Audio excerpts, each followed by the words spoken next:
샬롬 알레켐, 하브레 토라, 토라의 친구 여러분, 사랑하는 형제자매 여러분, 오늘도 주 예수 그리스도께서 허락하신 귀한 안식과 은혜의 자리로 우리를 부르신 것을 감사드립니다.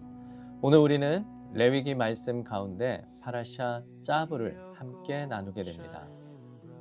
짜부, 명령하라 라는 이 단어는 어쩌면 우리에게 부담처럼 들릴 수도 있습니다. 그러나 하나님께서 주시는 명령은 억압이 아니라 하나님과 더 깊이 연결되도록 이끄는 길임을 기억하고자 합니다.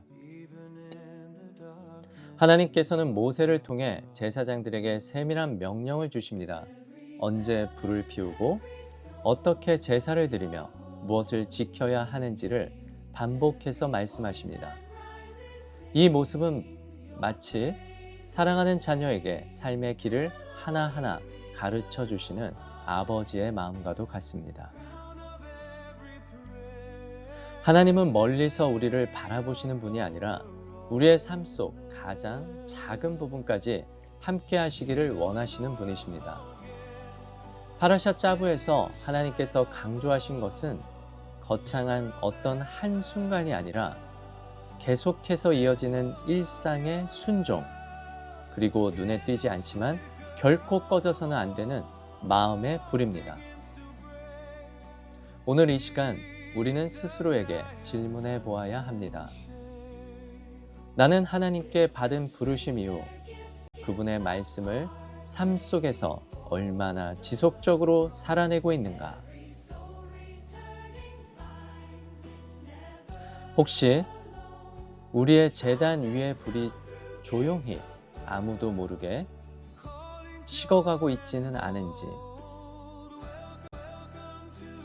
하나님은 지금도 조용히 우리에게 말씀하고 계십니다. 내가 너와 함께하고 있다. 그러니 다시 불을 지피고 내 앞에 서라. 파라샤 짜부는 우리에게 완벽함을 요구하기보다 하나님 앞에 머무는 삶, 그리고 그분과의 관계를 지속적으로 지켜내는 삶으로 우리를 초대합니다.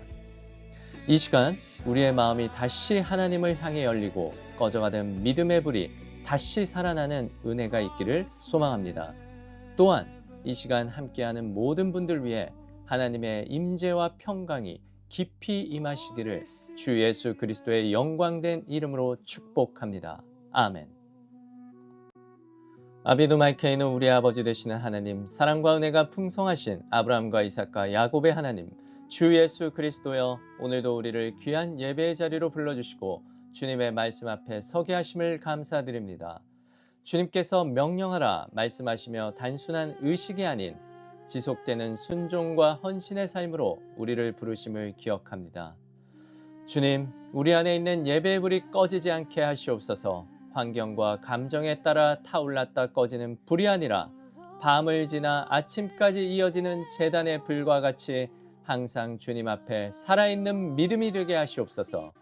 혹시 우리의 마음이 식어 있었다면 다시 불을 붙여주시고 흩어졌던 생각과 시선을 주님께로 모아 주시옵소서. 오늘 이 시간 주님의 말씀을 듣는 데서 그치지 않고 그 말씀대로 살아가는 순종의 자리로 나아가게 하시며 우리의 삶 전체가 주님께 드려지는 거룩한 번제와 같은 예배가 되게 하시옵소서. 우리 주 예수 그리스도의 이름으로 기도드립니다. 아멘. 바루가타 아도나이 엘로헤이노 멜레카올람 아쉐르 키데샤누 베미츠보 타브 페치바눌라 속 베디브레이 토라, 우리를 당신의 명령으로 거룩하게 하시고 우리를 토라의 말씀으로 빠져들도록 명령하신 온 우주의 왕이신 주 우리의 하나님, 당신을 송축합니다. 아멘. 파라샤 짜부, 명령하여 라는 뜻을 가지고 있습니다.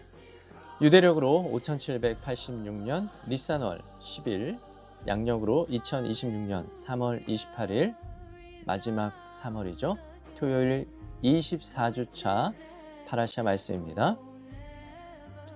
먼저 성경책을 앞에 기쁨으로 활짝 펼치시고 오늘도 영으로 예배드리는 모든 분들에게 주 예수 그리스도의 은혜로운 기름 부음이 차고 넘치리라 믿습니다. 할렐루야. 먼저 토라 모세오경 말씀 레위기 6장 8절에서 8장 36절의 말씀, 하프타라 선지서 말씀 예레미야서 7장 21절에서 8장 3절의 말씀, 그리고 9장 22절에서 24절의 말씀, 브릿하다샤 신약 말씀 히브리서 7장 23절에서 8장 6절의 말씀 함께 기쁨으로 나누도록 하겠습니다. 지난주 파라샤 바이크라에서는 하나님께서 원하시는 예배가 무엇인지 우리 모두 함께 살펴보았습니다. 하나님께서는 모세를 부르시고 그 부르심을 통해 백성이 하나님께 나아오는 길을 열어주십니다. 번제, 소제, 화목제, 속죄제와 속건제에 이르기까지 각각의 제사는 단순한 의식이 아니라 하나님과의 관계를 회복하고 유지하는 통로입니다. 특별히 하나님께 나아가는 예배는 형식이 아니라 정결함과 진실한 마음 그리고 삶의 헌신을 요구합니다. 또한 하나님께서는 각 사람의 형편에 따라 드릴 수 있도록 길을 열어주시므로 모든 백성이 예배에 참여하도록 하십니다. 이는 하나님께서 특정한 사람만이 아니라 모든 이와 관계 맺기를 원하시는 분이심을 보여줍니다. 바이크라는 하나님께 나아가는 길, 곧 예배의 본질이 무엇인지 드러내며 우리가 어떤 마음과 태도로 하나님 앞에 서야 하는지를 가르쳐 줍니다. 결국 하나님께서 원하시는 예배는 단순한 드림이 아니라 부르심에 응답하여 하나님과 동행하는 삶 전체임을 기억하게 합니다. 레위기 6장 8절 말씀은 이렇게 시작됩니다. 바에 다베를 아도나이 엘 모셰 레무르 여호와께서 모세에게 말씀하여 이르시되, 그리고 이어지는 레위기 6장 9절 아론과 그의 자손에게 명령하여 이르라. 번제의 규례는 이러하니라. 번제물은 아침까지 제단 위에 있는 석쇠 위에 두고 제단의 불이 그 위에서 꺼지지 않게 할 것이요. 아멘. 9절 말씀 첫 단어가 바로 이 파라샤의 이름입니다. 본문 PPT 참고하시고요. 푸른색으로 표시해 두었습니다. 짜부. 짜부, 이 단어의 동사 원형은 짜바입니다. 그래서 명령하다, 지시하다, 맡기다라는 의미를 가지고 있습니다. 그런데 이 짜부라는 표현은 단순한 명령이 아니라 지속성과 긴급성을 포함한 강한 명령으로 이해됩니다. 유대 전승, 특히 랍비 라시는 이렇게 해석합니다. 짜부는 즉각적으로 그리고 모든 세대에 걸쳐 지켜져야 할 명령이다. 즉, 하나님은 유례적인 순종이 아니라 지속되는 순종의 삶을 요구하고 계신 것입니다. 그 명령의 내용이 무엇일까요? 본문 PPT 참조하시고요. 조트 토라트 하올라, 이것이 번제의 법이다. 여기서 토라는 단순한 율법이 아니라 가르침, 방향, 삶의 길을 의미합니다. 그리고 관역의 중심을 맞추다, 관역을 맞추다, 이런 뜻도 가지고 있습니다. 그리고 올라, 번제는 올라간다 라는 뜻을 가지고 있습니다. 즉, 번제는 단순히 드려지는 제사가 아니라 전부가 하나님께로 올려지는 헌신의 상징입니다. 이어서 매우 중요한 말씀이 나옵니다. PPT 참고하시고요. 여기 약간 연한 연두색으로 표기해 두었습니다. 알 모크다 알 하미즈베아흐 콜 할라일라 아드 하보케르.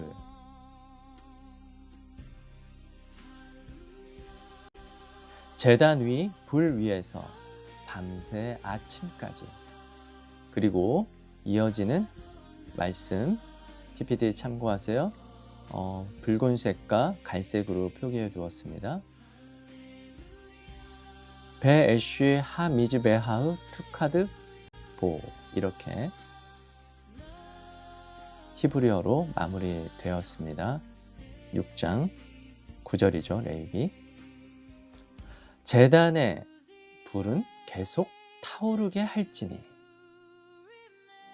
여기서 히브리어 단어 애쉬, 여기 붉은색으로 표시해 두었죠. 베애쉬, 그래서 붉은색으로 애쉬.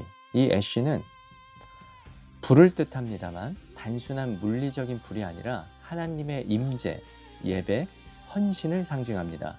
유대 전승에서는 이 제단의 불을 매우 중요하게 여깁니다. 사람이 불을 유지해야만 하지만 그 불의 근원은 하나님께로부터 왔다고 이해합니다. 즉, 하나님이 시작하신 불을 사람이 꺼지지 않게 지키는 것, 그것이 바로 예배자의 삶이며 우리 모두에게 맡기신 은혜이자 축복입니다. 파라샤 짜브에서는 코르반에 대한 하나님의 가르침이 하나하나 세세하게 계속되고 있습니다. 그 첫 번째 제사로 번제는 히브리어로 올라입니다. 이 단어는 올라가다, 상승하다라는 뜻을 가지고 있습니다. 알아두기가 참 쉽죠? 올라가다, 그 올라입니다. 그래서 번제는 단순한 제사가 아니라 하나님께 완전히 올라가는 제사, 곧 자기 자신을 전부 하나님께 드리는 헌신을 의미합니다. 하나님께서는 파라샤 짜브에서 이렇게 명령하십니다. 레위기 6장 12절, 제단 위에 불은 항상 피워 꺼지지 않게 할지니 제사장은 아침마다 나무를 그 위에 태우고 번제를 그 위에 벌려놓고 화목제의 기름을 그 위에서 불사를 찌며 아멘. 앞서 설명드린 대로 불은 히브리어로 애쉬이며 타오르게 하다는 히브리어로 투카드입니다. 이 말씀은 하나님께 드려지는 예배가 끊어지지 않아야 함을 보여줍니다. 번제의 과정은 매우 구체적이고 철저합니다. 흠 없는 동물이나 새를 가져와 잡고 제사장은 그 피를 제단에 뿌립니다. 그 후 제물을 각을 뜨고 소금을 뿌리고 전부를 남김없이 불태워 하나님께 드립니다. 여기서 소금은 히브리어로 멜라흐이며 언약을 상징하는 요소로 이해됩니다. 이 제사에는 중요한 영적 행위가 포함됩니다. 세미카, 제물의 머리에 손을 얹는 것과 비두이, 죄를 고백하는 것입니다. 이것은 단순한 의식이 아니라 이 제물이 나를 대신한다, 내 삶을 하나님께 드린다는 고백입니다. 참고로 제물이 새의 경우에는 세미카를 하지 않습니다. 파라샤 짜브에서 번제는 낮에 드려지지만 그 제물은 밤새 타야 합니다.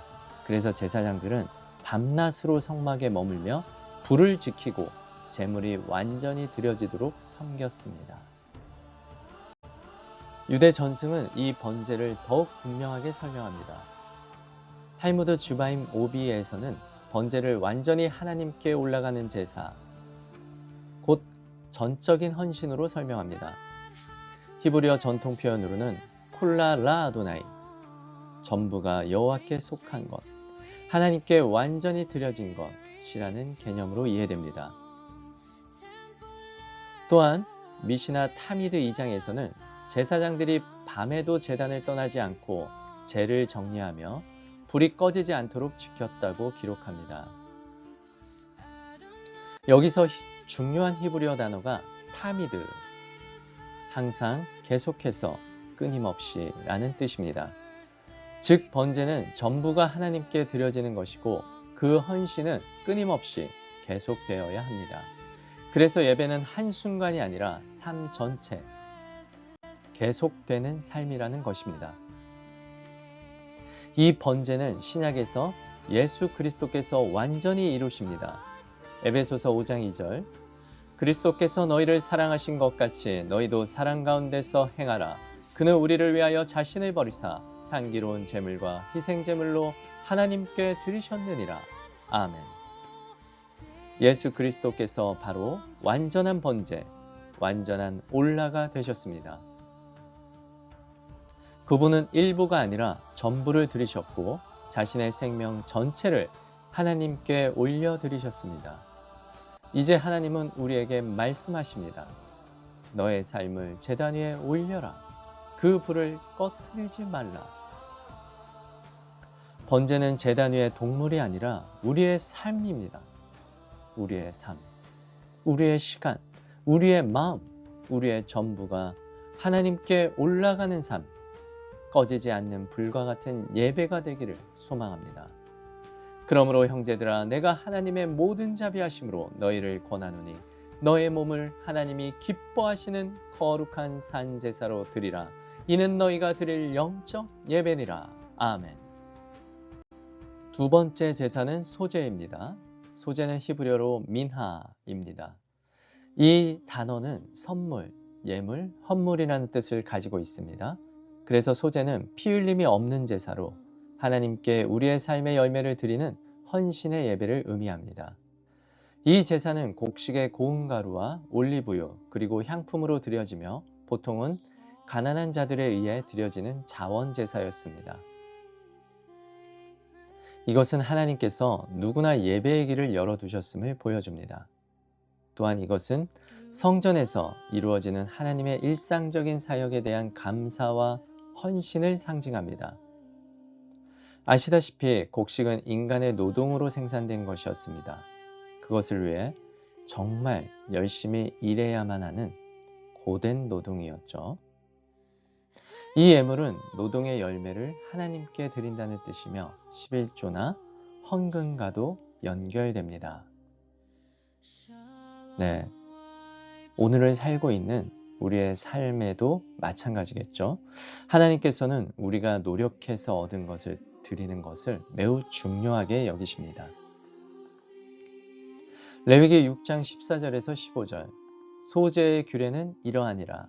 아론의 자손은 그것을 제단 앞 여호와 앞에 드리되 그 소제의 고운 가루 한 움큼과 기름과 소제물 위에 유향을 다 가져다가 기념물로 제단 위에서 불살라 여호와 앞에 향기로운 냄새가 되게 하고. 아멘. 소제는 일부를 제단 위에서 태워 하나님께 드리고 나머지는 제사장이 먹습니다. 이는 단순한 분배가 아니라 하나님과 제사장이 함께 나누는 거룩한 참여를 의미합니다. 또한 중요한 규례가 있습니다. 어떤 종류의 소제라도 반드시 누룩 없는 무교병으로 드려야 하며 반죽이 부풀기 전에 즉시 구워야 합니다. 여기서 누룩은 히브리어로 하메츠라고 합니다. 하메츠로 죄와 부패를 상징하기 때문에 하나님께 드리는 예배는 순결하고 변질되지 않아야 함을 보여줍니다. 또한 모든 소제에는 반드시 번제와 동일한 멜라흐, 곧 소금이 들어갑니다. 소금을 히브리어로 멜라흐라고 합니다. 이 소금은 언약을 상징하며 우리의 삶이 하나님과의 언약 안에서 드려지는 예배임을 의미합니다. 우리는 이 세상의 소금입니다. 마태복음 5장 13절은 말합니다. 너희는 세상의 소금이니 소금이 만일 그 맛을 잃으면 무엇으로 짜게 하리요? 후에는 아무 쓸데없이 다만 밖에 버려져 사람에게 밟힐 뿐이니라. 아멘. 특별히 대제사장 히브리어로 코헨 가돌은 반드시 소제를 드려야 했습니다. 그는 먼저 민캇 하누카, 즉 대제사장으로 섬기기 시작하는 첫날 아침과 저녁으로 드리는 소제를 드려야 했고 이후로는 평생 동안 매일 소제를 드려야 했습니다. 이는 예배가 한 번의 사건이 아니라 매일 이어지는 삶이어야 함을 보여줍니다. 또한 소제는 고운 가루에 기름과 유향을 더해드립니다. 여기서 고운 가루는 우리의 삶의 수고를, 기름은 성령의 기름 부음을, 유향은 하나님께 올라가는 향기를 의미합니다. 유대 전승에서도 이 소제의 의미를 깊이 설명합니다. 미드라시 바이크라 라바 3장 5절에서는 말레 아니 알라브 케일루 히크리브 나프쇼 가난한 자의 소제는 그의 영혼을 드리는 것과 같다 라고 말합니다. 또한 탈무드 메하노트 백사비 소제는 적게 드리는 소제라도 하나님 앞에서는 동일하게 귀하다. 여기서 중요한 것은 양이 아니라 마음의 방향, 카바나입니다. 즉 하나님께서는 얼마를 드렸느냐가 아니라 어떤 마음으로 드렸는지를 보십니다. 소제는 거창한 제사가 아닙니다. 우리의 일상, 우리의 수고, 우리의 작은 순종이 하나님께 드려지는 예배입니다. 이 소제의 의미는 신약에서도 그대로 이어집니다. 고린도전서 1코린 10장 31절 그런즉 너희가 먹든지 마시든지 무엇을 하든지 다 하나님의 영광을 위하여 하라. 아멘. 요한복음 6장 35절 나는 생명의 떡이니 내게 오는 자는 결코 줄이지 않을 터이요 나를 믿는 자는 영원히 목마르지 아니하리라. 아멘. 고린도전서 1코린 5장 7절 너희는 누룩 없는 자인데 새 덩어리가 되기 위하여 묵은 누룩을 내버리라. 우리의 유월절 양 곧 그리스도께서 희생되셨느니라. 아멘. 이 말씀들은 소제가 가리키는 본질을 보여줍니다. 예수님은 생명의 떡이시며 누룩 없는 죄 없는 삶을 사신 분이십니다. 그래서 번제가 죽음을 드리는 제사라면 소제는 삶을 드리는 제사입니다. 예수님은 십자가에서 번제가 되셨을 뿐만 아니라 이 땅에서 사시는 동안 하나님의 뜻에 온전히 순종하는 삶으로 완전한 민하, 완전한 소제가 되셨습니다. 결국 하나님께서 원하시는 것은 특별한 어떤 순간이 아니라 우리의 삶 전체입니다. 우리의 하루와 일상, 우리의 모든 순간이 하나님께 드려지는 소제, 민하가 되기를 소망합니다. 나의 양식은 나를 보내신 이의 뜻을 행하며 그의 일을 온전히 이루는 이것이라. 아멘. 세 번째 제사는 화목제입니다. 화목제는 히브리어로 쉘라밈입니다. 이 단어는 샬롬에서 나온 말로 평강, 온전함, 관계의 회복이라는 뜻을 가지고 있습니다. 그래서 화목제는 단순한 제사가 아니라 하나님과의 관계가 회복되고 하나님과 함께 평강을 누리는 제사를 의미합니다. 하나님께서는 이렇게 말씀하십니다. 레위기 7장 11절에서 12절 여호와께 드릴 화목제의 규례는 이러하니라. 만일 그것을 감사함으로 드리려면 기름 섞은 무교병과 기름 바른 무교 전병과 고운 가루에 기름 섞어 구운 과자를 그 감사 제물과 함께 드리고. 아멘. 화목제의 중요한 특징은 번제와 달리 제물의 전부를 드리는 것이 아니라 일부를 하나님께 드리고 나머지는 제사장과 드린 사람이 함께 나눈다는 점입니다. 즉, 이 제사는 하나님께만 드려지는 제사가 아니라 하나님과 사람이 함께 나누는 제사이며 하나님과 교제하는 식탁의 제사입니다. 이 제사는 자원하여 드려지는 제사로 특별히 감사와 찬양으로 드려집니다. 번제에서 비두이 곧 죄의 고백이 중심이었다면 화목제에서는 여호와를 향한 감사와 찬송이 중심이 됩니다. 또한 세미카가 행해지지만 그 의미는 죄의 전가보다는 하나님께 감사로 나아가는 표현으로 이해됩니다. 그리고 이 제사는 반드시 테누파 곧 요제로 흔들어드려 하나님께 속했음을 고백합니다. 특별히 화목제 가운데에는 감사 제사가 있습니다. 히브리어로 샬메이 토다라고 하는데 이는 어떤 위험에서 구원받았을 때 하나님의 은혜에 감사하여 드리는 제사입니다. 성경은 이 감사 제사에 대한 많은 양의 떡을 함께 드리도록 명령합니다. 레위기 7장 13절에서 14절 또 유교병을 화목제의 감사 제물과 함께 그 예물로 드리되 그 전체의 예물 중에서 하나씩 여호와께 거제로 드리고 그것을 화목제에 피를 뿌린 제사장들에게로 돌릴지니라. 아멘. 이 감사 제사는 많은 양의 떡을 드리고 24시간 안에 나누어 먹어야 했습니다. 그 이유는 혼자가 아니라 가족과 공동체가 함께 모여 하나님의 구원과 선하심을 나누고 기뻐하기 위함입니다. 유대 전승에서는 화목제를 하나님과 사람이 함께 나누는 기쁨의 식탁으로 이해합니다. 먼저 탈무드를 보겠습니다. 탈무드 패사임 96b에서는 화목제는 기쁨 가운데 드려지는 제사로 이와 연결되는 히브리어 단어는 심하, 기쁨, 즐거움의 개념이 강조됩니다. 이어서 탈무드 브라우트 54b에서는 구원을 받은 자는 감사 제사를 드려야 한다 라고 설명하며 히브리어로 토다, 곧 감사가 화목제의 중심임을 보여줍니다. 그리고 미시나 지바임 5장에서는 화목제를 공동체가 함께 나누는 제사로 이와 연결되는 히브리어 단어는 하브라, 함께 모인 공동체, 교제를 의미합니다. 번제가 전부를 하나님께 드리는 제사라면 화목제는 하나님과 함께 나누는 제사입니다. 하나님과 멀리 떨어진 관계가 아니라 가까이 앉아 함께 교제하는 관계, 바로 샬롬의 관계입니다.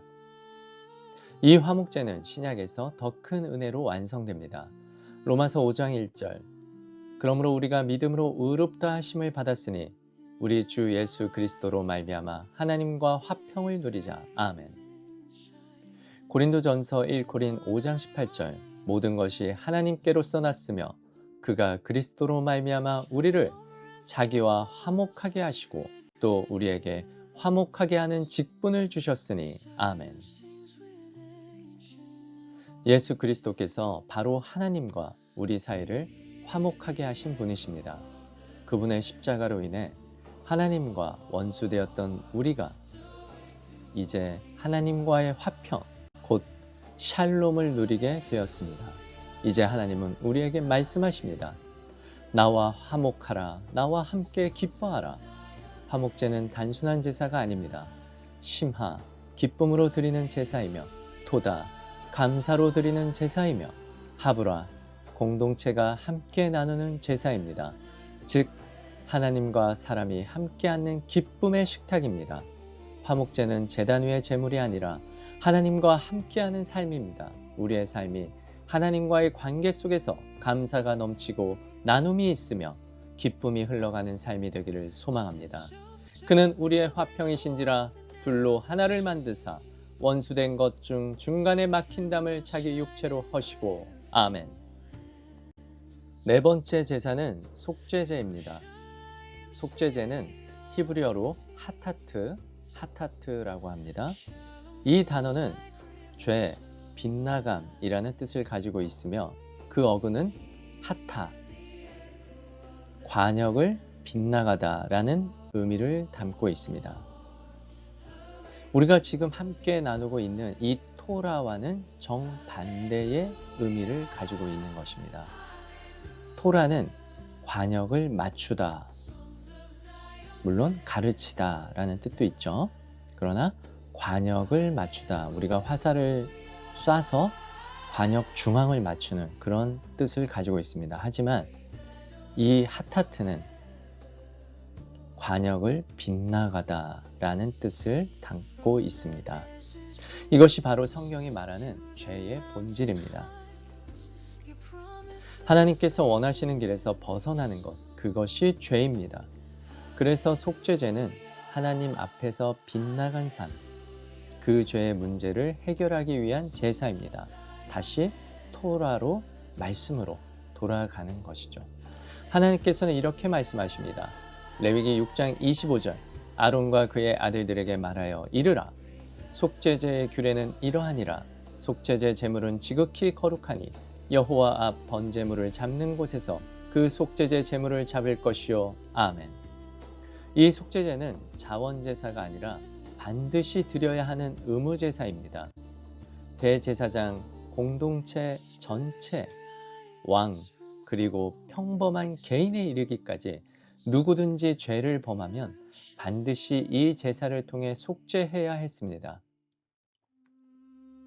특별히 이 제사는 우리가 알지 못하는 사이에 지은 죄, 곧 무의식적인 죄를 위한 제사입니다. 이 무의식적인 죄는 히브리어로 쉐가가, 알지 못하고 지은 죄를 의미합니다. 반대로 하나님을 향하여 계획적이고 의도적이며 고의적으로 짓는 죄는 베야드라마, 높은 손으로 짓는 죄, 곧 하나님을 향한 의도적인 반역을 의미합니다. 이러한 죄에 대해서는 명확한 희생제사가 주어지지 않았으며 성경은 그 결과를 카레트, 끊어짐, 곧 하나님과의 관계에서 단절됨과 심판을 의미한다고 말합니다. 이것은 매우 중요한 사실입니다. 하나님은 단순히 죄의 유무만 보시는 것이 아니라 그 죄의 성격까지 분명히 보신다는 것입니다. 우리는 의도하지 않았더라도, 생각하지 않았더라도 살아가는 동안 수많은 죄를 짓습니다. 그래서 하나님은 무의식적인 죄조차도 반드시 다루시며 그 죄를 해결할 길로 속죄제를 주신 것입니다. 속죄제 또한 중요한 영적 행위가 포함됩니다. 세미카, 제물의 머리에 손을 얹는 행위와 비두입, 죄를 고백하는 행위입니다. 이는 단순한 의식이 아니라 이 제물이 나를 대신한다는 고백입니다. 그리고 그 피는 하나님 앞에 드려집니다.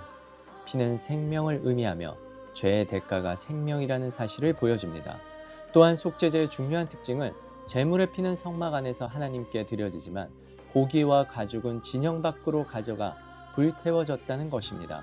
이것은 죄가 하나님 앞에서 처리될 뿐 아니라 공동체 밖으로 완전히 제거되어야 함을 보여줍니다. 오늘날에도 유대인들은 욤키푸르 대속죄일을 지키며 1년에 한 번 속죄를 기억합니다. 그러나 유대 전승은 한 가지 중요한 사실을 분명하게 우리에게 말하고 있습니다. 미시나 요마 8장에서는 속죄가 단순한 제사로 이루어지는 것이 아니라 반드시 회개와 함께 이루어져야 한다고 강조합니다. 여기서 회개는 히브리어로 테슈바, 돌아오다, 하나님께로 돌아가는 것을 의미합니다. 미시나 요마 8장 9절에서는 하나님과 사람 사이의 죄는 속죄일이 속죄한다 라고 말하면서도 사람과 사람 사이의 죄는 먼저 화해해야 한다 라고 강조합니다.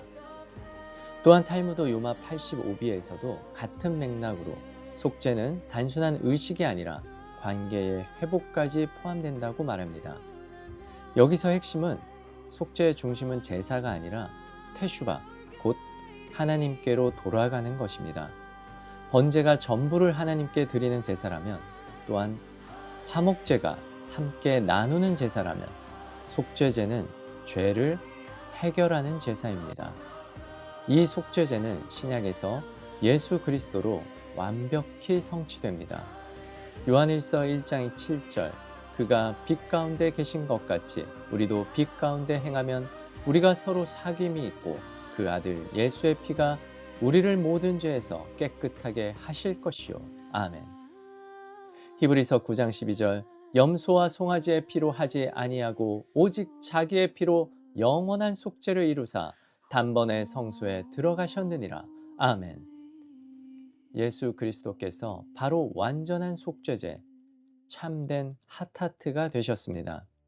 우리는 더 이상 죄를 지을 때마다 제물을 들고 나아가는 삶이 아니라 이미 이루어진 그리스도의 희생 안에서 살아가는 존재가 되었습니다. 이 은혜를 결코 가볍게 여겨서는 안 됩니다. 하나님께서는 이미 우리를 용서하셨지만 우리는 여전히 넘어지고 죄를 짓는 존재입니다. 그렇기 때문에 우리는 날마다 기억해야 합니다. 그리스도께서 우리를 위해 자신을 내어주셨다는 사실을, 그리고 그 희생이 지금도 우리를 살리고 있다는 사실을 말입니다. 속죄제는 단순한 제사가 아닙니다. 죄를 직면하는 것이며 하나님께로 돌아가는 것이며 관계가 회복되어 거룩으로 나아가는 길입니다. 그래서 하나님은 오늘도 우리를 부르십니다. 슈브, 돌아오라. 테슈바, 회개하라. 돌아서라. 우리의 삶이 날마다 하나님께 돌아가는 삶, 그 은혜를 기억하며 살아가는 삶이 되기를 소망합니다. 아멘. 마지막 5번째 제사는 속건제입니다. 속건제는 히브리어로 아샴이라고 합니다. 이 단어는 죄책, 책임, 배상해야 할 죄라는 뜻을 가지고 있습니다. 속죄제가 죄 자체를 다루는 제사라면 속건제는 죄로 인해 발생한 책임과 손해를 실제로 회복하는 제사입니다. 하나님께서는 이렇게 말씀하십니다. 레위기 7장 1절에서 2절, 속건제의 규례는 이러하니라. 이는 지극히 거룩하니 번제물을 잡는 곳에서 속건제의 번제물을 잡을 것이요 제사장은 그 피를 제단 사방에 뿌릴 것이며. 아멘. 이 속건제는 자원제사가 아니라 반드시 드려야 하는 의무제사입니다. 특별히 이 제사는 확실히 저지른 죄, 즉 거짓 맹세를 하거나 다른 사람의 재물을 속여 취하는 것과 같이 관계 속에서 발생한 분명한 죄를 다루는 제사입니다. 성경은 이 제사에 대해 매우 분명하게 말하고 있습니다.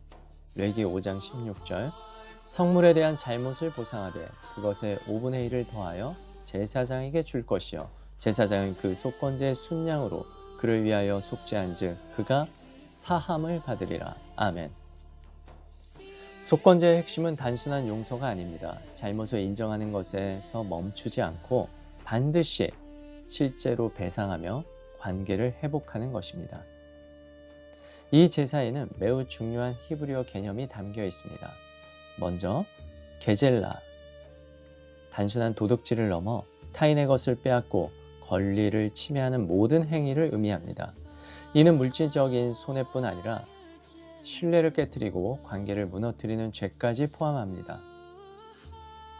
또한 하미슈트, 5분의 1, 곧 20%를 더하여 배상하는 것을 의미합니다. 이것은 단순히 원래 것을 돌려주는 것이 아니라 손해와 책임까지 포함하여 온전히 회복하는 것을 뜻합니다. 여기서 하나님의 마음이 분명하게 드러납니다. 하나님은 단순히 미안합니다 라고 말하는 회개를 원하시는 것이 아니라 잘못을 인정하고 실제로 바로잡으며 깨어진 관계를 회복하는 책임 있는 회개를 원하신다는 것입니다. 또한 이 속건제에는 세미카, 재물 위에 손을 얹는 행위와 비두이, 죄의 고백이 번제와 동일하게 포함됩니다. 이는 이 재물이 나를 대신한다는 고백입니다. 그리고 중요한 점은 속건제의 피는 하나님께 드려지지만 고기와 가죽은 진영 밖에서 불태워졌습니다. 이것은 죄가 하나님 앞에서 용서될 뿐 아니라 공동체 가운데서 완전히 제거되어야 함을 의미합니다. 유대 전승에서도 이 원리를 분명하게 강조하고 있습니다. 미시나 바바카마 1장에서 9장에서는 타인에게 손해를 끼친 자는 반드시 배상해야 한다고 가르치고 있습니다. 미시나 바바카마 1장에서는 유대적 개념으로 내잭, 곧 손해의 개념을 정의하고 이어 9장에서는 메샬렘, 반드시 갚아야 한다라고 강조합니다. 즉 손해가 발생하면 타슐루밈, 곧 배상이 반드시 따라야 한다는 것입니다. 그리고 탈무드 바바 메자 58b에서는 오나 드바림 하무라 메 오나 마문, 말로 상처 주는 것이 물리적인 손해보다 더 크다 라는 의미로 말로 상처 준 것도 죄이며 배상이 필요하다라고 설명하고 있습니다. 이어서 탈무드 요마 87a에서는 사람은 이웃에게 용서를 구해야 한다라고 전하고 있습니다. 번제가 전부를 하나님께 드리는 제사라면 소제가 삶을 드리는 제사이며 화목제가 함께 나누는 제사라면 속죄제가 죄를 해결하는 제사이며 속건제는 책임을 회복하는 제사입니다. 이 속건제는 신약에서 완성됨을 우리 모두가 살펴볼 수 있는데요. 마태복음 5장 23절에서 24절, 그러므로 예물을 제단에 드리려다가 거기서 내 형제에게 원망 들을 만한 일이 있는 것이 생각나거든 예물을 제단 앞에 두고 먼저 가서 형제와 화목하고 그 후에 와서 예물을 드리라. 아멘. 예수님께서 속건제, 아샴에 대해 말씀해 주셨습니다. 또한 누가복음 19장 8절 삭개오는 말합니다. 주여 보시옵소서, 내 소유의 절반을 가난한 자들에게 주겠사오며 만일 누구의 것을 속여 빼앗은 일이 있으면 내 갑절이나 갚겠나이다. 아멘. 이것이 바로 속건제의 정신입니다. 회개는 말이 아니라 행동이며 용서는 선언이 아니라 회복입니다. 사랑하는 여러분, 예수 그리스도께서는 우리가 갚을 수 없는 죄의 값을 대신 지불하셨습니다. 그러므로 이제 우리는 빚진 자가 아니라 은혜를 살아내는 사람으로, 회복을 이루는 사람으로, 관계를 살리는 사람으로 부름받은 존재입니다.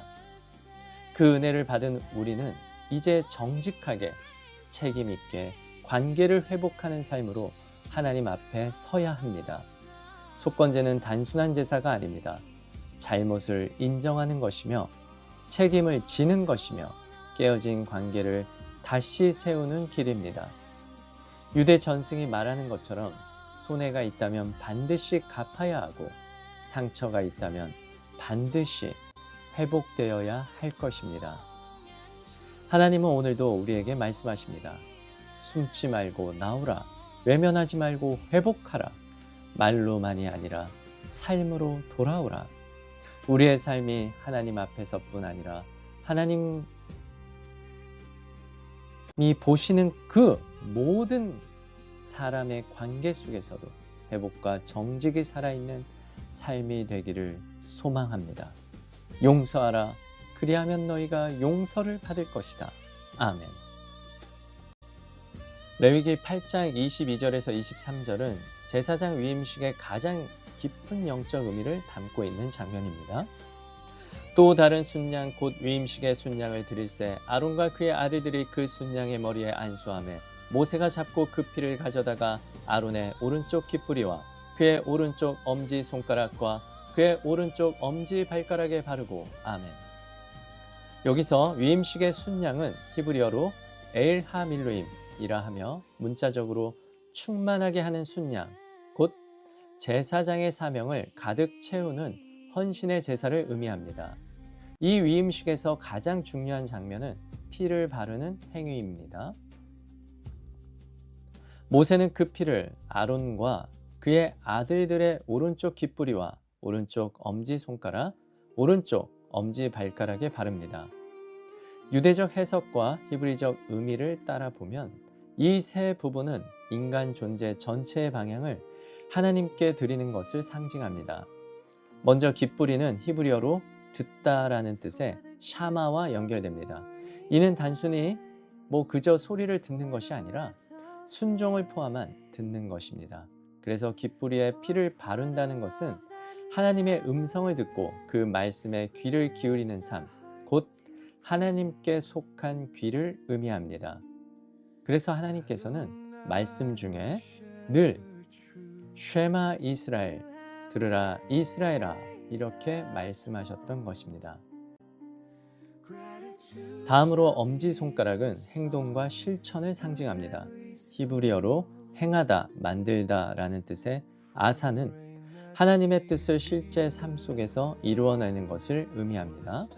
따라서 엄지손가락에 피를 바른다는 것은 하나님의 말씀을 따라 순종하는 삶, 곧 하나님께 드려진 손을 의미합니다.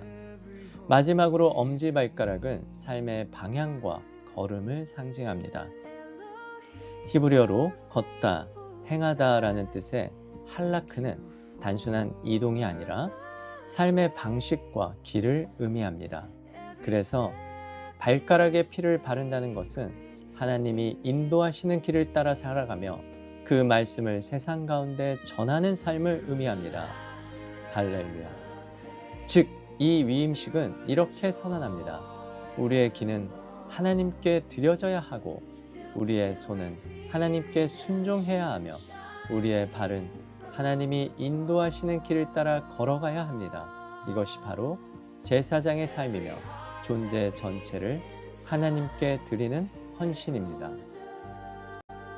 그 후 남은 피는 제단 사방에 뿌려집니다. 이는 이 모든 삶이 하나님께 완전히 속했음을 의미합니다. 이어서 제물의 기름과 내장 그리고 무교병을 제사장들의 손에 올려놓고 요제를 행합니다. 이 요제는 히브리어로 테누파라고 하며 하나님 앞에서 흔들어 올려드리는 행위로 모든 것이 하나님께 속했음을 고백하는 것입니다. 그 후 그것을 번제단에서 불사르는데 이는 단순한 소멸이 아니라 하나님께 완전히 올라가는 헌신이며 영적으로는 죽음을 넘어 하나님께 드려지는 생명, 더 나아가 부활의 의미까지 내포하고 있습니다. 마지막으로 모세는 위임식에 사용된 피와 기름을 섞어 제사장의 옷에 뿌립니다. 기름은 히브리어로 쉐멘이며 이는 기름 부음과 하나님의 임재를 상징합니다. 피와 기름이 함께 뿌려졌다는 것은 속죄와 성별, 곧 정결케 됨과 동시에 하나님께 속한 존재로 구별됨을 의미합니다. 이 모든 장면은 그저 아론과 그의 아들들에게만 해당되는 이야기가 아닙니다. 이것은 장차 오실 참된 대제사장을 보여주는 그림입니다. 히브리서 9장 12절은 예수 그리스도를 참된 대제사장, 곧 하코엔 하가돌로 선포합니다. 염소와 송아지의 피로 하지 아니하고 오직 자기의 피로 영원한 속죄를 이루사 단번에 성소에 들어가셨느니라. 아멘. 예수님은 짐승의 피가 아니라 자신의 피로 우리를 영원히 거룩하게 하신 분이십니다. 위임식 에일 함일로임이 충만하게 하는 순양이라면 예수 그리스도께서는 우리를 완전히 채우시는 참된 희생이 되십니다. 그분의 가시관, 그분의 손과 발의 못, 그분께서 흘리신 십자가의 피는 우리의 귀를 깨끗하게 하여 하나님의 음성을 샤마 듣게 하시고 우리의 손을 거룩하게 하여 하나님의 뜻을 아사 행하게 하시며 우리의 발 또한 거룩하게 하여 하나님이 인도하시는 길을 할라크 걷게 하십니다. 그래서 사도 베드로는 선언합니다. 베드로전서 2장 9절 너희는 택하신 족속이요 왕같은 제사장들이요 거룩한 나라요 그의 소유가 된 백성이니 이는 너희를 어두운 데서 불러내어 그의 기이한 빛에 들어가게 하신 이의 아름다운 덕을 선포하게 하려 하심이라. 아멘. 이제 우리는 단순히 믿는 자가 아니라 하나님 앞에 서 있는 제사장적 존재입니다. 위임식은 그냥 맹목적 의식이 아니라 삶의 선언입니다. 예수 그리스도의 피로 정결케 되고 성령의 기름 부음을 받은 우리가 이제 이 땅에서 하나님의 음성을 듣고 그 말씀에 순종하며 그 길을 걸어가고 그 복음을 전하는 삶을 살아가기를 소망합니다. 아멘. 파라샤 짜부에 연결된 하프타라 선지서의 말씀은 단순한 제사의 교훈이 아니라 한 민족이 하나님 앞에서 심판의 문턱에 서 있던 역사적 순간 속에서 주어진 하나님의 절박한 외침입니다. 이 말씀은 예레미야가 활동하던 남유다 말기의 현실 속에서 선포되었습니다. 특별히 이 본문은 요시야 왕의 종교개혁 이후 그가 기원전 609년에 죽은 직후 여호야김 통치 초기 곧 기원전 609년에서 605년 사이 유다가 급격히 영적으로 무너져가던 시기에 선포된 말씀입니다. 요시야 왕 시대에는 성전이 정결케 되고 율법이 회복되는 외형적인 개혁이 있었지만 그 개혁은 백성의 마음 깊은 곳까지 변화시키지 못했습니다. 요시야 왕이 죽자마자 그동안 감추어져 있던 영적 타락이 그대로 드러났고 유다는 이미 심판을 향해 빠르게 나아가고 있었습니다. 겉으로 보기에 예루살렘에는 여전히 성전이 있었고 제사 제도도 유지되고 있었습니다. 사람들은 절기를 지키고 번제와 희생 제물을 드렸습니다. 그러나 문제는 제사가 없는 것이 아니라 하나님이 없는 제사였습니다. 백성은 성전이 있다는 사실 자체를 안전의 보장으로 여겼고 우리는 괜찮다는 거짓 확신 속에 살고 있었습니다. 그러나 하나님께서는 그들의 종교적 행위가 아니라 그들의 마음과 삶을 보셨습니다.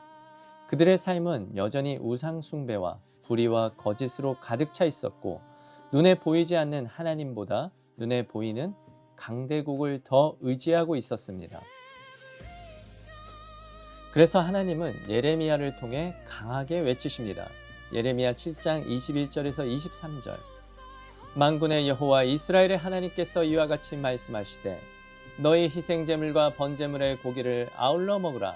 사실은 내가 너희 조상들을 애굽 땅에서 인도하여 낸 날의 번제나 희생에 대하여 말하지 아니하며 명령하지 아니하고 오직 내가 이것을 그들에게 명령하여 이르기를 너희는 내 목소리를 들으라. 그리하면 나는 너희 하나님이 되겠고 너희는 내 백성이 되리라. 너희는 내가 명령한 모든 길로 걸어가라. 그리하면 복을 받으리라 하였으나. 아멘.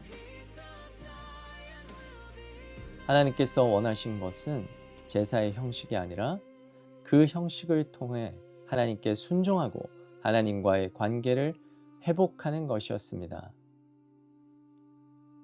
이 말씀 속에서도 쉐마가 나옵니다. 쉐마 이스라엘. 들으라 이스라엘아. 그러나 백성은 제사를 드리면서도 하나님의 음성을 듣지 않았습니다. 제단의 불은 타고 있었지만 하나님을 향한 순종의 불은 꺼져 있었고, 예배는 있었지만 하나님과의 관계는 끊어져 있었습니다. 그래서 예레미야 7장은 단순한 종교 비판이 아니라 언약 파기의 고발장입니다. 백성은 도둑질하고 살인하고 간음하고 거짓 맹세하며 바알에게 분향하고 심지어 자기 자녀를 불 가운데 지나가게 하는 끔찍한 우상 숭배까지 행했습니다. 이것은 단순한 도덕적 타락이 아니라 하나님과의 언약을 정면으로 거스르는 배교였습니다. 여기서 우상 숭배는 히브리적 개념으로 말하면 아보다 자라, 곧 우상의 섬김, 잘못된 예배입니다. 물론 이방의 섬김이라고 표현하기도 합니다. 그들은 하나님께 예배한다고 말하면서 동시에 다른 신들을 섬겼고 성전을 지키면서도 마음은 몰렉과 바알에게 빼앗겼습니다. 그 결과 하나님은 매우 무거운 심판을 선언하십니다. 예레미야 7장 34절. 그때 내가 유다 성읍들과 예루살렘 거리에서 기뻐하는 소리, 즐거워하는 소리, 신랑의 소리, 신부의 소리를 끊어지게 하리니 땅이 황폐하리라. 아멘. 이 말씀은 어떠한 소리가 사라진다는 뜻이 아닙니다. 하나님은 한 공동체의 기쁨과 관계와 미래, 곧 삶 전체가 무너질 것을 선언하시는 것입니다. 여기서 기뻐하는 소리, 사소는 터져 나오는 환희와 축제의 기쁨을 의미하고, 즐거워하는 소리, 콜시마는 일상의 생기와 공동체의 즐거움을 뜻합니다. 신랑의 소리, 콜하탄과 신부의 소리, 콜칼라는 새로운 시작과 미래, 사랑과 언약의 지속을 상징합니다. 하나님은 이 모든 것이 끊어질 것이라고 말씀하십니다. 이는 정치적 멸망이 아니라 기쁨이 사라지고 관계가 무너지며 미래가 끊어지는 총체적 심판입니다. 그리고 이 말씀은 역사 속에서 그대로 이루어졌습니다. 바벨론은 기원전 605년에 첫 침공을 시작으로 여러 차례 유다를 압박했고, 결국 기원전 586년에 예루살렘은 함락되고 성전은 불타며 백성은 포로로 끌려갔습니다. 성전이 무너졌다는 것은 건물의 붕괴가 아니라 하나님 없이 성전을 붙들고 있던 신앙의 붕괴였습니다. 순종 없는 제사, 관계 없는 믿음은 결국 심판을 피하지 못했습니다. 그러나 성경은 여기서 끝나지 않습니다. 하나님께서는 심판을 선언하시면서도 동시에 회복을 준비하시는 여호와 이레, 긍휼과 자비와 사랑이 넘치시는 우리의 참 아버지이십니다. 예레미야 33장 10절에서 11절에서 하나님께서는 너희가 가리켜 말하기를 황폐하여 사람도 없고 짐승도 없다 하던 여기, 곧 황폐하여 사람도 없고 주민도 없고 짐승도 없던 유다 성읍들과 예루살렘 거리에서 즐거워하는 소리, 기뻐하는 소리, 신랑의 소리, 신부의 소리와 및 만군의 여호와께 감사하라. 여호와는 선하시니 그 인자하심이 영원하다 하는 소리와 여호와의 성전에 감사제를 드리는 자들의 소리가 다시 들리리니, 이는 내가 이 땅의 포로를 돌려보내어 지난 날처럼 되게 할 것임이라. 아멘. 이렇게 선언하십니다. 끊어졌던 사손, 기쁨과 심화, 즐거움과 하탄과 칼라, 신랑과 신부의 소리가 다시 울려 퍼질 것이라는 약속입니다. 이 회복은 신약에서 완전히 성취되며 이루어집니다. 요한복음 15장 11절에서 예수님은 내 기쁨이 너희 안에 있어 너희 기쁨을 충만하게 하려 함이라. 아멘. 이렇게 말씀하시며 참된 기쁨의 회복을 선언하십니다. 그리고 요한계시록 19장 7절에서는 우리가 즐거워하고 크게 기뻐하며 그에게 영광을 돌리세. 어린 양의 혼인기약이 이르렀고 그의 아내가 자신을 준비하였으므로. 아멘. 이렇게 선포하며 신랑과 신부의 기쁨이 완전히 회복되는 장면을 보여줍니다. 예레미야에서 끊어졌던 기쁨과 즐거움 그리고 관계의 소리가 예수 그리스도 안에서 완전히 회복되는 것입니다. 사랑하는 여러분, 파라샤 짜브는 제단의 불을 꺼트리지 말라고 말합니다. 그러나 하프타라 선지서는 우리에게 더 깊은 질문을 던집니다. 그 불이 지금 어디에서 타고 있는가 하는 질문입니다. 제단 위에서만 타고 있는 불인지 아니면 하나님을 향한 우리의 마음 속에서 깊이 타오르고 있는 불인지 말입니다. 하나님은 오늘도 우리를 부르십니다. 형식이 아니라 관계로, 습관이 아니라 순종으로, 종교가 아니라 하나님 아버지 주 예수 그리스도로 돌아오라고 말씀하십니다. 우리의 삶 가운데 다시 기쁨의 소리가 회복되고 주 예수 그리스도와 함께하는 생명의 소리가 울려 퍼지는 삶이 되기를 소망합니다. 아멘. 네, 6월절 패사의 축복이 기다리고 있는 3월의 마지막 주차 샤밧. 오늘도 어김없이 말씀 기도로 마침 기도하도록 하겠습니다. 손을 높이 들고 큰 소리로 읊조리며 기도하셔도 좋고 눈을 지그시 감고 하늘나라를 상상하며 기도하셔도 좋습니다. 사랑하는 가족들과 손을 꼭 붙잡고 주 예수 그리스도의 그 거룩한 임재를 간구하며 기도하셔도 좋습니다. 또한 가난한 이웃과 치유와 위안이 필요한 모든 사람들을 위하여 기도하셔도 좋습니다. 오늘도 어김없이 이스라엘을 위하여 기도하도록 하겠습니다. 또한 이스라엘을 바라보며 함께 기도하고 공동체 안에서 합력하여 선을 이루는 모든 그리스도의 자녀들과 사역자들을 위하여 기도하도록 하겠습니다. 함께 기도하겠습니다. 제사장 된 그들의 수요가 많은 것은 죽음으로 말미암아 항상 잊지 못함이로되 예수는 영원히 계심으로 그 제사장 직분도 갈리지 아니하느니라. 그러므로 자기를 힘입어 하나님께 나아가는 자들을 온전히 구원하실 수 있으니 이는 그가 항상 살아계셔서 그들을 위하여 간구하심이라. 아멘. 이러한 대제사장은 우리에게 합당하니 거룩하고 악이 없고 더러움이 없고 죄인에게서 떠나 계시고 하늘보다 높이 되시니라. 그는 저 대제사장들이 먼저 자기 죄를 위하고 다음에 백성의 죄를 위하여 날마다 제사 드리는 것과 같이 할 필요가 없으니 이는 그가 단번에 자기를 드려 이루셨음이라. 율법은 약점을 가진 사람들을 제사장으로 세웠거니와 율법 후에 하신 맹세의 말씀은 영원히 온전하게 되신 아들을 세우셨느니라. 아멘. 지금 우리가 하는 말의 요점은 이러한 대제사장이 우리에게 있다는 것이라. 그는 하늘에서 지극히 크신 이의 보좌 우편에 앉으셨으니 성소와 참 장막에서 섬기는 이시라. 이 장막은 주께서 세우신 것이요 사람이 세운 것이 아니니라. 대제사장마다 예물과 제사드림을 위하여 세운 자니 그러므로 그도 무엇인가 드릴 것이 있어야 할지니라. 아멘. 예수께서 만일 땅에 계셨더라면 제사장이 되지 아니하셨을 것이니 이는 율법을 따라 예물을 드리는 제사장이 있음이라. 그들이 섬기는 것은 하늘에 있는 것의 모형과 그림자라. 모세가 장막을 지으려 할 때 지시하심을 얻음과 같으니 이르시되 삼가 모든 것을 산에서 내게 보이던 본을 따라 지으라 하셨느니라. 그러나 이제 그는 더 아름다운 직분을 얻으셨으니 그는 더 좋은 약속으로 세우신 더 좋은 언약의 중보자시라. 아멘. 사랑하는 형제자매 여러분, 우리는 하나님께 무엇을 드려야 할지를 고민하며 살아갑니다. 시간을 더 드려야 할까? 아니면 더 헌신해야 할까?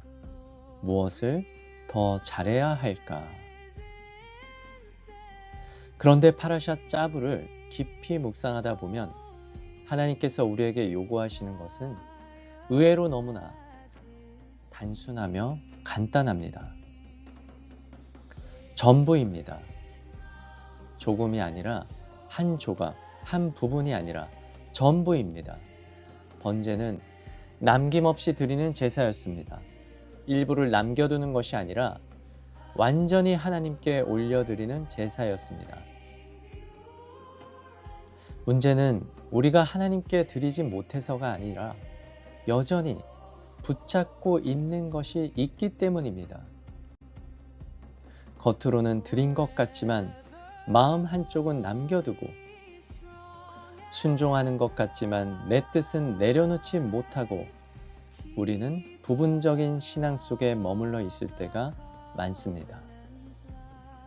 그러나 하나님께서는 말씀하십니다. 나에게 전부를 달라. 두 주인을 섬기지 말라. 차라리 차거나 뜨거워라. 그러나 미지근하지 말라. 왜일까요? 하나님께서는 빼앗으려는 분이 아니라 채우시는 분이기 때문입니다. 우리가 붙잡고 있는 것을 내려놓을 때 그 자리에 하나님께서 들어오시고, 우리가 전부를 드릴 때 하나님께서 전부가 되어 주십니다. 예수님은 우리에게 부분을 주신 것이 아닙니다. 시간의 일부가 아니라, 마음의 일부가 아니라 생명 전체를 주셨습니다. 십자가는 전부를 드린 사랑입니다. 그 사랑을 받은 우리가 여전히 일부만 드리고 살아간다면 그것이야말로 가장 안타까운 모습일 것입니다. 하나님께서는 오늘 우리에게 묻고 계십니다. 너는 무엇을 붙잡고 있느냐? 내려놓지 못하는 것, 포기하지 못하는 것, 하나님께 맡기지 못하는 그 한 가지, 그것이 바로 하나님께 드려야 할 제물입니다. 오늘 이 자리에서 그것을 하나님께 올려드리십시오. 완벽해서 드리는 것이 아니라 드리기 때문에 하나님께서 일하십니다. 그리고 그 순간 우리의 삶은 더 이상 내가 사는 삶이 아니라 하나님께서 살아가시는 삶이 됩니다. 사랑하는 여러분, 한 부분이 아니라 전부를 드리는 삶, 그것이 바로 예배이며 그것이 바로 짜부의 삶입니다. 오늘 우리의 전부가 하나님께 올라가기를 주 예수 그리스도의 이름으로 축복합니다. 내가 그리스도와 함께 십자가에 못 박혔나니 그런즉 이제는 내가 사는 것이 아니요 오직 내 안에 그리스도께서 사시는 것이라. 아멘.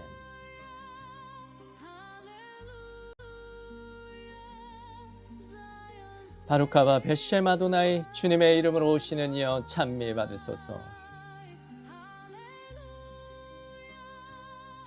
그리고 하나님이 그 빛을 보시니 좋았더라. 그리고 하나님이 그 빛과 그 어둠 사이를 나누셨다. 샤밧 샬롬, 샤밧 샬롬. 주님 영광 받으소서. 할렐루야, 할렐루야.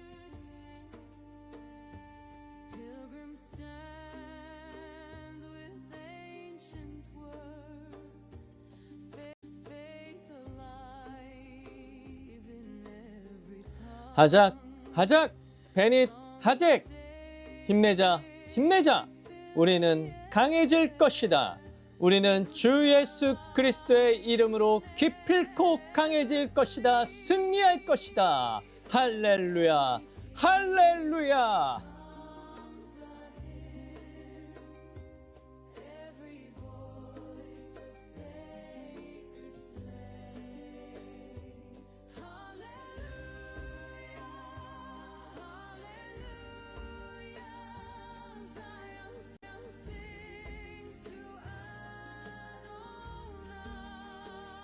네, 이번 한 주 패사흐 6월절에 크나큰 은혜 안에서 축복된 한 주 되시고, 다음 샤밧은 쉐미니, 파라샤 쉐미니로 만나도록 하겠습니다. 함께 힘내요. 샬롬.